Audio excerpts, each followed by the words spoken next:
unable to do much about the race leader, is just enjoying himself now. But Glenn Guthrie is on for win number 4 of the season. 2 at Blyton, 1 at Croft, and 1 here at Pembrey. Not a bad season for him, and that's going to help him in the championship as Glenn Guthrie wins the Revivals A final. Connor Flynn comes home second. Third goes the way of Steve Cousins ahead of Tanya Wilson. And with Connor Flynn, of course, in the rear-wheel drive BMW category, so Cousins and Wilson step up into second and third within the Revivals class. Glenn, I dare say that after we spoke to you earlier today saying about fuel problems, that the conditions kind of helped you a little bit. It did. I think we're pretty much cured the problem early on. Actually, we were putting an extra tank in, which seems to have cured the problem, but it's we've had other problems today as well. It's just been one of those days, but came through in the end and done a good job. Boys in the pits sorted the car out after the little bump this morning, and it's been great. You didn't have Lance, your usual sparring partner. Unfortunately, he went home with a broken gearbox, but yes. I mean, it sort of takes away a little bit, doesn't it? You haven't got that person to play with.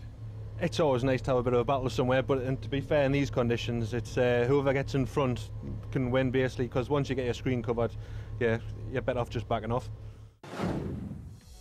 Category comes to the line. Glenn Guthrie here, the man to beat really, with the R32 spec, Golf Mark II shape. He's got Lance Foster with him on the front row, John Mooney on the outside of row 1, Dave Elliott, Spectacular Sierra, lining up on the second row alongside David Thornton's Astra. You've got Simon Jackson at the back of the grid then as the drivers look towards the lights. Lance Foster's view here of Clairvaux Corner. Lights out, race gets underway. The Mini that won the 2 races at Nuts Corner had an A final win at Pembrey as well. Loses out though because the mighty Mark II Golf powers away in a straight line. And also John Mooney goes ahead in the Astra as they go down towards Clairvaux. Glenn Guthrie gets the car really sideways as he throws it into Clairvaux for the first time. Ian Biaggi's Mini there going through ahead of Mike Boak in the Audi, on board with Lance Foster then third at the moment, but it looks as though Glenn Guthrie is on target not only for another victory in an A final but also for the championship here.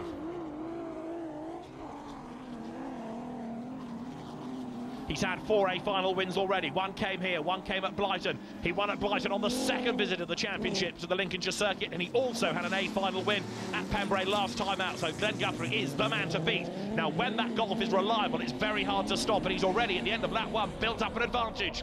He works his way now then up over the line. Through goes the race leader. Glenn Guthrie is up front. 4 laps for this A final. There in second place, John Mooney. In third place is Lance Foster. David Elliott fourth. Dave Thornton fifth. The Sierra then staying ahead of the Astra as Elliott gets all sideways, and Mooney getting all crossed up as well. Look at Elliott though, fighting the Sierra all the way from Clairvaux to Hawthorns. On board here with Lance Foster. There ahead of him, using a bit of curb, is John Mooney in the Tyneside Roofing Vauxhall really and Lance Foster, who really does drive the wheels off this green and white Mini Spares Mini. He's looking for a way past him. He's not near enough to make the challenge though, as Glenn Guthrie continues to lead down towards the Mad Hatter's hairpin. Foster thinks about the inside there, can't do it. John Mooney covers the line. Will he drift out wide? Little, but again, Foster not able to capitalise on that. In the background, David Thornton has run himself out wide, and that now means that Mike Boak has gone ahead in the Audi. The Mini, great through the slow twiddly bits of circuits, loses out in a straight line, heading now down towards Clairvaux. John Mooney is ahead of the Mini. There fourth, David Elliott, now fifth. Michael Boak in the Audi, gets sideways going into Clairvaux, catches the A4. What's going on behind him? David Thornton runs wide, skittles his way through the gravel, manages to avoid everything solid and battles on. Mooney under pressure though now, look, because Lance Foster is right with him. Again, all of this is because he's quick through the corners, but the danger now is that in a straight line, he may well lose out. Heading up towards Samson Curve in the background, John Wood has gone off in the Vauxhall Tigre, driving that this weekend, forsaking the regular Toyota MR2. John Mooney hits the tyres at the hairpin. He delays Lance Foster as well. They're both going to get going, I think. Foster comes out ahead of Mooney, does he? Yes, he does, but the pair of them delayed, and it was John Mooney that just lost the back of the car, headbutted the tyre stack. Glenn Guthrie now, of course, long gone. Lance Foster up to second. David Elliott third. Mike Boak fourth as they come down towards Clairvaux. And then in fifth place now there, look, is David Thornton. And the way that he's flinging the Astra around, he's very keen to get another place out of this. Elliott goes wide now. Loads of understeer. Boak goes past him. Glenn Guthrie, though, is on target to win the Revivals class within the Fuchs Lubricants Rallycross Open Championship. He powers his way out of the hairpin. Checkered flag is going to be the ready. A final winner and champion. Glenn Guthrie comes across the line in the Volkswagen Golf Mark II for second place, though. Who's he going to be as Mike Boak goes off the road and just avoids an already parked car there. That's Simon Jackson's Vauxhall Corsa that's in the barrier, and Mike Boat goes off the road and just misses him. So second is Lance Foster. Dave Thornton comes through to be third. Dave Elliott's going to be fourth in the Ford Sierra, and fifth is Ian Biaggi in the second of the older shape Rover Minis. So Glenn Guthrie it is that wins the Revivals class within the championship. A great season for him in the Mark II Volkswagen Golf. So here with the race winner Glenn Guthrie. Glenn, congratulations, another good win. Thank you very much. I'd like to finish the season off on a high. But car again went perfect today. It's nice to have no problems for a change. I say over the year you've been constantly developing this car. That did look straightforward. It did. I mean, there's still a few niggly little things I need to sort out for next year maybe, but so far so good. I'm happy with it. I think the last time we spoke to you were having problems with cooling. It's actually remarkably cool inside this cabin at the moment compared to last time. It is a lot better, a lot better. That was just a fan issue, which was quite an easy fix, to be honest. And the day, apart from one gear selector snapped, and that was the only thing that went wrong, but it didn't affect the performance. So again, the best result you could have had. Congratulations. Yeah, over the moon. Happy to finish the year this way. Thanks. 1F then here, the next heat in this two-wheel drive Super Prix. Two Volvos on the front row. We're on board with one of the Volvos now. It's the Volvo S40 of Don Shannon. It's the orangey red sort of Volvo that is on the near side as the lights go on and the lights go off, and it's a good start from Don Shannon, but the other Volvo of Philippe Bayliss has got a good start as well. These two neck and neck as they head down into Clairvaux for the first time. Don Shannon has the inside line. Will he be able to hold the lead? Yes, he will, as they hit the brakes, splash through the puddles. Going a little bit wide with Shannon, but he just about manages to keep it all under control now as they thread through. We go on board with Don, and look how hard he's having to work that wheel to keep that car going in a straight line. I say straight line, he's going sideways around Hawthorne.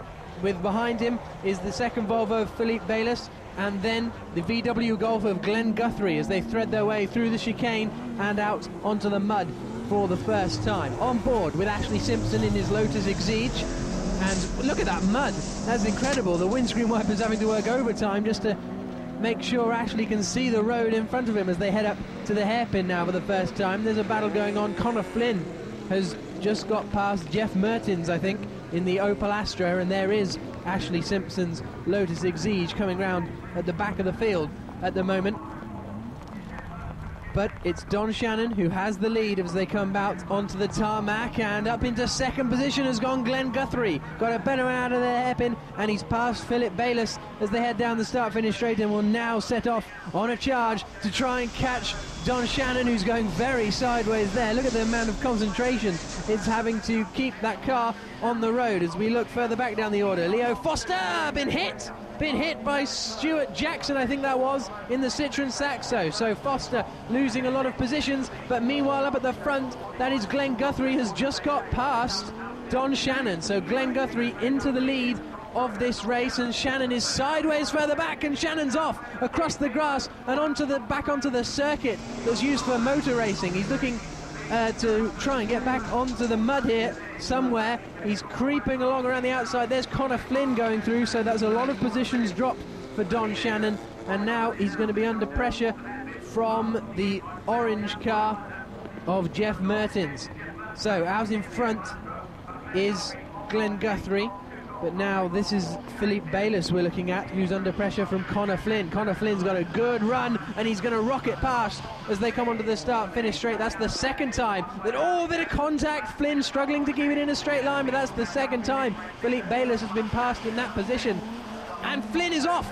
Flynn is onto the gravel. Well, he just about managed to keep it on, in fact, but I thought he was heading off into the tyre barrier for a moment, but he managed to keep it all under control. So Connor Flynn up into second position, and Philippe Bayliss has dropped back quite quickly, but he's still... Now we've got a side-by-side battle between Jeff Mertens and the recovering Don Shannon as they come through the chicane. Shannon has dropped back a bit from Mertens, and he himself is coming under a bit of pressure as he heads out onto the mud and down towards the hairpin. On board with him once more, a little bit calmer this time. You can see the breath, it's that cold here at Croft today that you can see the breath coming from his mouth.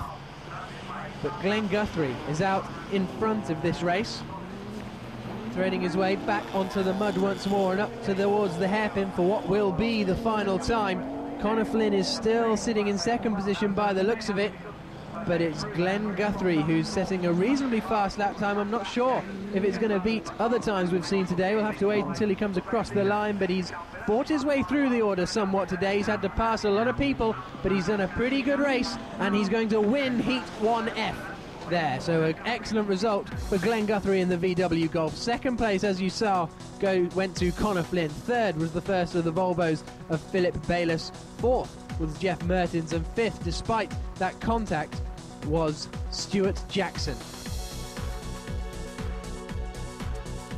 Time now for the two-wheel drive Super Prix A final. The guys are ready, they're all lining up, and this is what's up for grabs. The trophy. In a few minutes' time, we'll find out who's going to be champion. This is what they've all turned out for, the spectators, team members and drivers. It's the A final of the two-wheel drive Rallycross Super Prix, and who will get their hands on the trophy at the end of the day. The front row is Steiner Gill Jensen in that red Volvo on the right-hand side, and on the left-hand side is Glenn Guthrie in the white VW Golf. The 5-second board was held aloft. Lights go on, lights go off, and it's a good start from Jensen, but it's an excellent start from Olaf Frauschag, flying up around the outside on the way down to Clairvaux and up into third position already. And look at Jamie Lee, he's made it up into second position as they come through Clairvaux, but Jensen has managed to hold the lead. They all get through Clairvaux safely, do they? Yes, a little bit of sideways action at the back, but overall it's all pretty neat as Stuart Emery there threads his way through. But looking very racy here is Jamie Lee, almost gets alongside as they come onto the mud. Right up behind Jensen now. Will that MR2 be able to pull alongside as they head down towards the hairpin? It looks like he will. They're both struggling to keep it in a straight line. They're rubbing now as they come around the corner down towards the hairpin. Lee has the inside. Is he going to get the car stopped in time?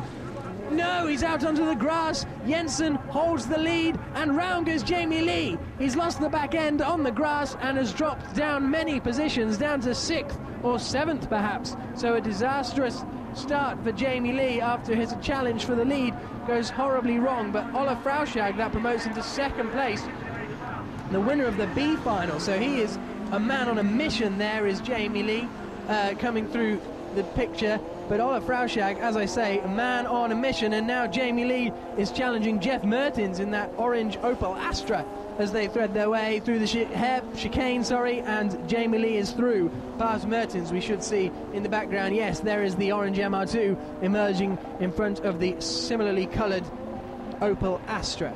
But it's the two Norwegians who are out front, Stein Egil Jensen and Olaf Frauschag. Third place is Glenn Guthrie, but he's under challenge from Jamie Lee. Not anymore, because Lee has gone all the way around at the hairpin again. So he's tried twice to get around that hairpin in this A final and has failed on both attempts and has now lost out to a number of cars, and Connor Flynn has just squeezed through as well in that white BMW. But out at the front, the two Norwegians are setting out their stall and going for it as they come around Hawthorne. Will Frauschag have enough pace to try and get past Steiner Gill Jensen as they come through the chicane and out onto the mud once again?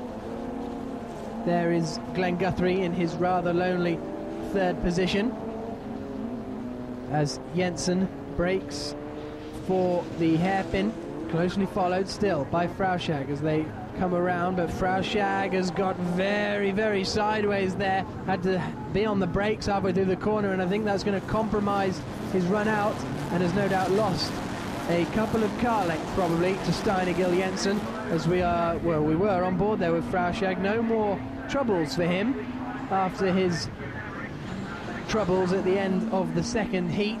He seems to be still running fine in that Volvo S40.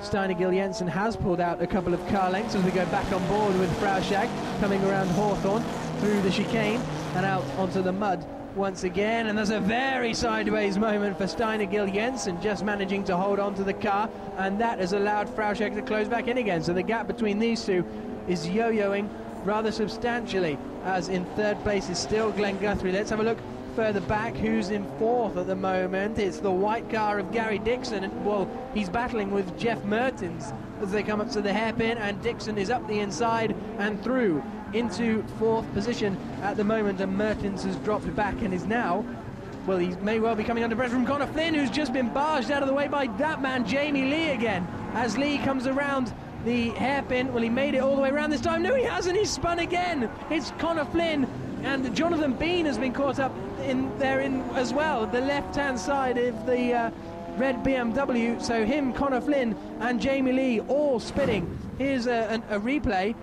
Lee went up the inside of Flynn and then tried to come back onto the circuit.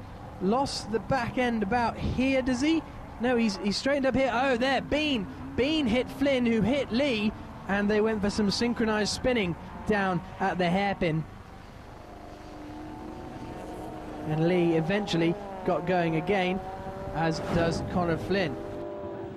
But out in front is still Steine-Egil Jensen, making his way up towards the hairpin for the final time. I don't think Olaf Frauschag is going to be close enough. Indeed, he's not, to make any inroads on this Norwegian, who comes across the line in his Volvo to win the 2009 two-wheel drive Rallycross Super Prix. Frauschag does come across to finish in an excellent second position after his problems earlier in the day. The doors open for Jensen, giving a wave, and off goes Frauschag in the background, no doubt to start doing some celebratory donuts. There goes Jensen.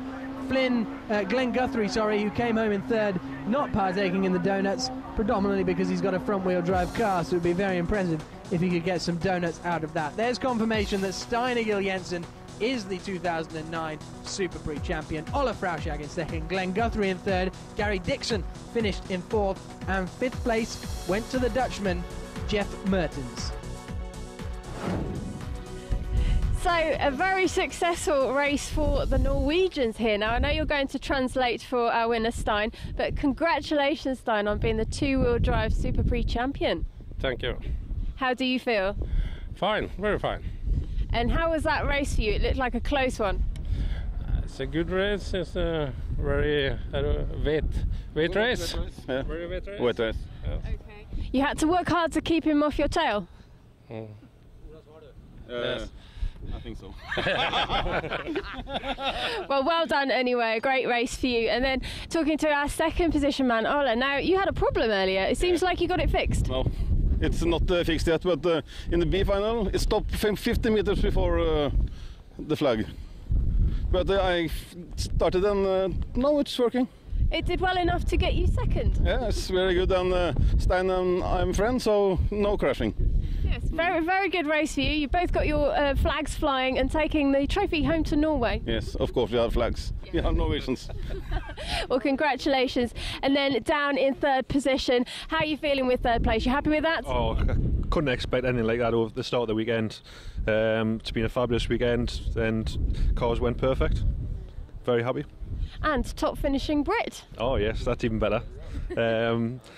Hopefully next year, if I can get some sponsorship, then I'll be back and see if I can go for it again. Well, good stuff. Fantastic race from you, and well done. Thank you very much. Cheers. Cheers.